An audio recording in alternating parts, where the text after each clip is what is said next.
o yeri gələndə bəzi adamlar deyir, polislər belə pul qazanır, bu hərbiçilər belə pul qazanırlar. Hərbiçi gedib ayda 2000 maaş alır, 3000, 5000 maaş alanı var, 800-900 maaş alanı var. Həmçində polislərin. Mən sizə deyim də, hərbiçi bu iki gündə səni qorumasa, sən aşağıda yaşaya bilmərsən. Boranında, tufanında, qarında, leysanında onlar bu boranda, leysanda, qarda, yağışın altında, qarın altında qalırlar. Onların o əziyyətləridir. Hələ onun 2 qatını onlara verməlidirlər. Polislərimizə gələndə Allah polislərimizin canını sağ eləsin.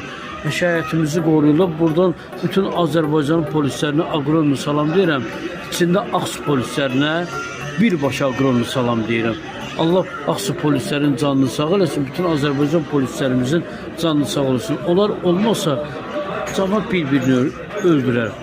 Əşkəti qoruyan polislərimiz, polis olmasa cəmaət bir-birinin ətini yeyər. Bu iki gündə yəni mən onu demək istəyirəm ki, bəziləri deyir ki, ay hərbiçilər bu qədər pul alır, o qədər pul alır.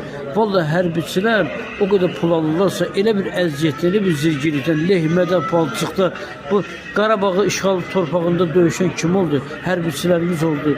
Şəhid olan kim oldu? Qardaşlarımız, qazilərimiz kim oldu? Şəhid olanlar da hərbiçilərimizdir.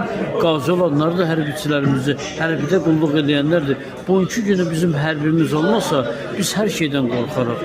Bizim dayağımızdır, körpümüzdür, bizim damımız olar. Əşayiətimizi də qoruyan bizim polislərimizdir, Dastoyevli polislərimiz. Polislərimizə aqronu salamlar, hərbiçilərimizə aqronu salamlar olsun ki, Allah sizi qorusun.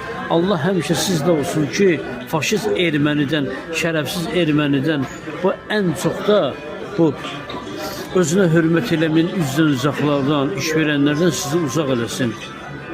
Polislərimə sözüm budur ki, Allah sizi qorusun. Siz olmazsınız, əşayiət olmaz. Bu iki gündə siz Azərbaycanın hər bir yerini qoruyursunuz. Allah sizi qorusun, Allah sizlə bir yerdə olsun. Şəhid olan hərbiçilərimə, şəhid olan polislərimə də Allah qəni-qəni rəhmət eləsin.